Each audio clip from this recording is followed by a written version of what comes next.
శ్రీ రామకృష్ణ ప్రభ ఛానల్ను చూడండి, మాసపత్రికను చదవండి.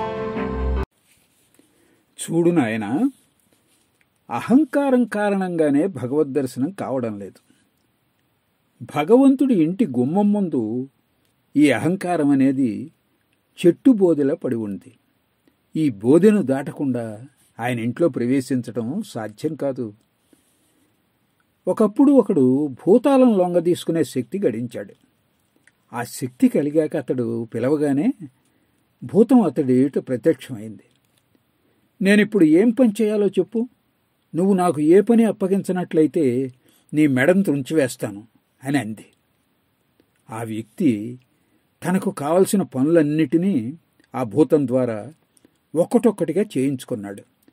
చివరకు ఆ భూతానికి ఇవ్వటానికంటూ అతడి వద్ద ఏ పని లేకుండా పోయింది. ఇప్పుడు నీ మెడను తుంచివేస్తాను అంది ఆ భూతం.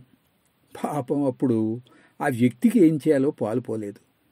ఒక్క క్షణం ఆగు, నేను ఇప్పుడే వస్తాను అని చెప్పి అతడు తన గురువు వద్దకు పరుగు పరుగున వెళ్ళాడు. ఆయనకు ఈ ఉదంతాన్ని తెలిపి, అయ్యా, నేను ఇందులో నుండి బయటపడటం ఎలాగో సెలవియ్యండి అన్నాడు.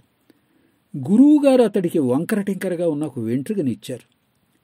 దాన్ని ఆ భూతానికి ఇచ్చి తిన్నగా చేయమని చెప్పమన్నారు.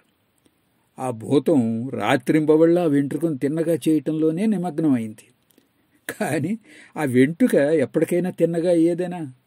అది ఎలా వంకరగా ఉండేదో అలాగే ఉంది. అహంకారం కూడా అలాంటిదే.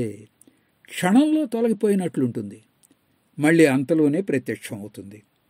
అహంకారాన్ని త్యజించకుండా భగవత్కృప లభించదు నాయనా. అసలు వచ్చిన గొడవంతా కామకాంచనాల పట్ల ఆసక్తి కలిగి ఉన్న నేనుతోటే.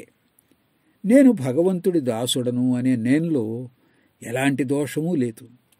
బాలుడి నేను కూడా అలాంటిదే. చిన్నపిల్లలు క్షణంలో కలహించుకుంటారు, మరుక్షణంలోనే మళ్ళీ స్నేహితులైపోతారు. దాసుడి నేను, బాలుడి నేను, వీటిలో ఏ దోషమూ లేదు. ఈ అహం లెక్కలోకి రాదు. ఈ అహం వదిలేదైతే కాదు. కాబట్టి దీన్ని దాసుడి నేను, బాలుడి నేనుగా ఉండనివ్వండి.